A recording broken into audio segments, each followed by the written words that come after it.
Hello. Welcome back to TinaO and 25 Nights to Close 50. I realize I scheduled this for 6:30 and then somehow in my technology ended up going live now. So, it's not nighttime, but we can pretend. We can pretend. So, for many of you who have followed along with me for a while know that I pop in here and I tell stories about what's happening, what's kind of shaken for me, and last year at this time, I was getting ready for my 50th birthday, and I did this whole thing called Voices from the Stones 50 Nights with Tina O. And it went kind of bananas. And when I say bananas, I guess I just didn't think many people would tune in, but over 100 people subscribed to it, and over half of you listened regularly to all of the stories. And 50 nights is a lot. Hello, Miles from Alberta, Canada. Hello, hello, hello. And so I thought as this year started to come to a close that I could have just let it go. I'd be like, yeah, 50's done. Yeah, I'm going to be 51, in a few days, and thought I could let it go, or I could close that loop. And that's kind of where I want to go today. And again, many of you know I kind of just pop in here with a thought and then just see where it takes me. In my own work as a story coach and a listener and a story keeper, I often will say, sometimes you tell the story and sometimes the story tells you. And in my own practice as an artist, it's actually living right in between those places where the story is telling me and I am telling the story. So that starts with an impulse to show up, starts with kind of a glimmer of an idea. And then I just come in here and connect out and chat. And so the first clue that just popped up, I'm just kind of letting you in on the process, is that idea of closing the loop. And I would say that one of the lessons I learned this year in 50 is the importance of closing story loops. Some stories aren't ready to be closed, and that's what it is. And so the only way to close those stories is just to acknowledge their openness and that they're not complete yet. But the story that called me to it to close is around my impulse to go to Ireland. And I can't even say that I've had whispers of it because I didn't hear them that way. I think I've been pointed in that direction for many years. And it wasn't until, honestly, just a couple of days ago when I was doing one of these lives and I was talking about how I'm going and I don't know where I'm going, but I know it's going to be this and we know it's going to be that, but I have all the logical things, but I know there's something else. And in that moment that I said that, not so much in the moment that I said it, but when I was listening to it later, because what happens for me is I think as I'm expressing, so as I'm talking, it's coming out, and then when I listen to it later, I'm like, "Oh, that's what it was. That's what that was." And so as I was listening to it later, I heard my mother say to me, and some of you know my story that I am adopted, so I actually have 3 moms. But in this case, when I'm talking about my mother, I'm talking about my biological mother. And, after she saw "Oh my God," she said to me, she's like, "Wow, your roots are calling." And that was kind of all she said. So as I was saying, I don't know why I'm going to Ireland, I just know I'm going, and I heard my mom's voice, "Your roots are calling." That's a story loop that I didn't even know was in place. And I think those of us who are colonizers, of which I would self-identify as one, coming to Canada, although I didn't come to Canada. I was born here, but there were people here. There was an origin story. There is an origin story here before I got here. And I have an origin story from somewhere else that I was never a part of. And I think this is a thought that I've also had this year, that as a colonizer, we just grew up thinking this is our land. And in that, I think I grew up, I'll speak for me, I grew into a false knowing that this is what home feels like. And not to say that home has to be from the land you are from. And I mean that on a spiritual level, like on an energetic level. I may go somewhere else someday and go, wow, this feels the closest to home that I've ever been.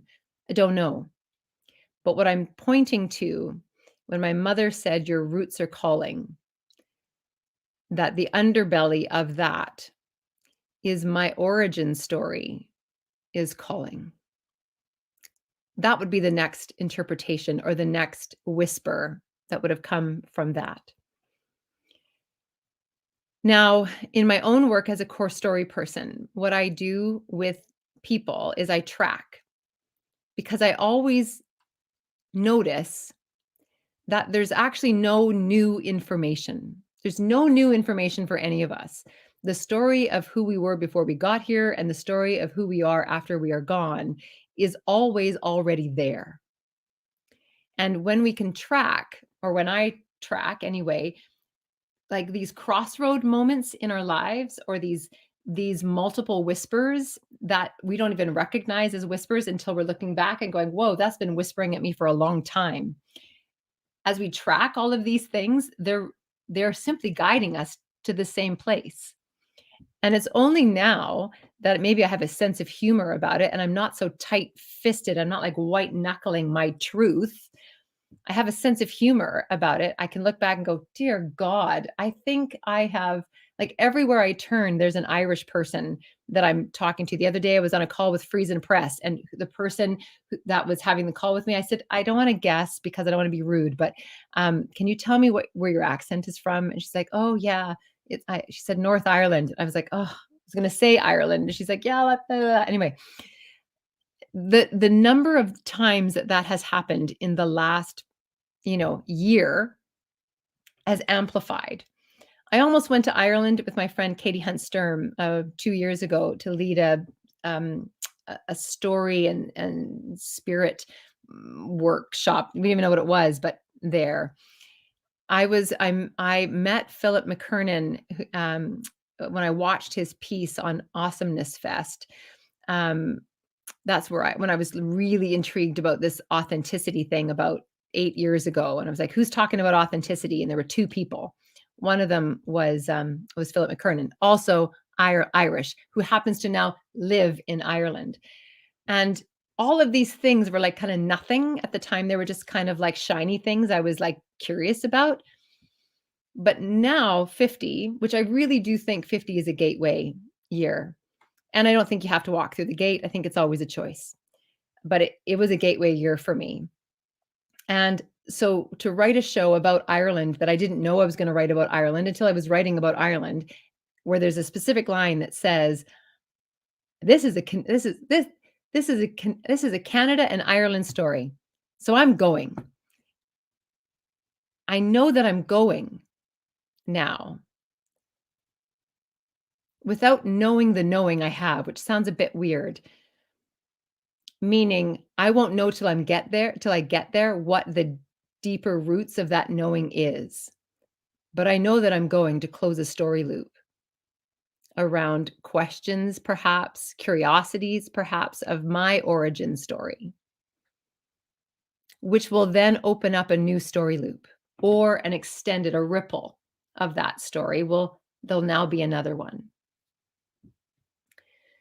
So my message today on this night 4 of 25 nights around lessons is the importance of closing story loops. So right there, I kind of gave you an opening about it, like a closing and an opening. But the real thing is why? Why is it important to close a story loop?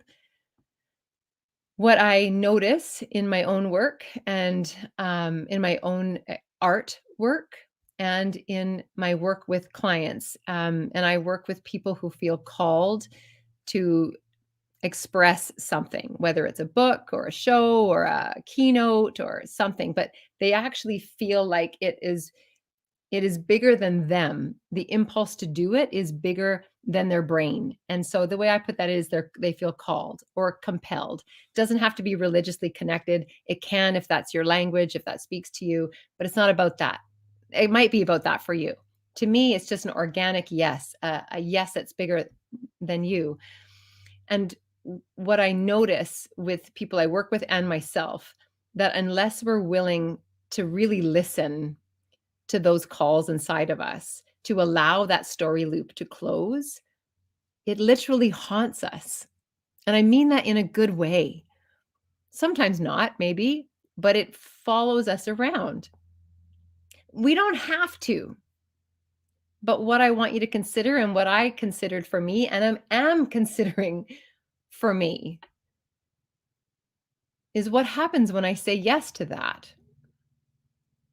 What happens when I say yes to this thing right now around Ireland and the origin story?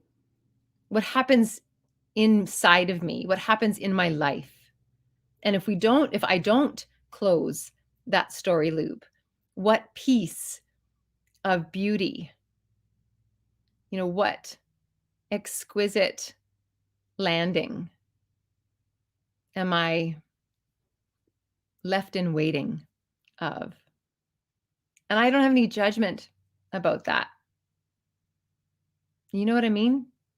Like, I don't think you have to go do all these things. I don't think we have to go chase all our story loops. I don't want to be chasing any story loops. I don't want to wake up every morning going, what loops haven't I closed? What loops haven't I closed? Oh my God, I can't go to bed without these loops closed. I don't want to die without closing my loops. Ugh, that's patriarchal, la la la la la la la. Like that's capitalism. That is, I know it's not capitalism, but that's like the essence of that more and more, must do, chase, chase, next, next. That's underneath so much of the systems that we know are no longer sustainable. So it's not about that. It's about exquisiteness and beauty and landing in God, like the light that we are made from. So if we don't close story loops, it's cool, whatever, good, yeah. But when we do, I just got this visual of like, like a of light inside of us happens. So that's one of my lessons from 50. So thanks for being with me today at whatever time it is, 11:44 and not 6:30. And we'll see you tomorrow. Okay, I'm TinaO from TinaO Life. And if you missed 50 Nights Story from the Stones last year, I'll be starting one again on January 31st. You can click the la la la link in here and you can get on that. And it'll be 50 stories that will take me to Ireland. And you'll be with me on the 50th night when I'm there. I'm committed. Guess I'm going now. I haven't bought my plane ticket, but I'm going. All right. Thanks for being with me. We'll see you again. And thank you for listening.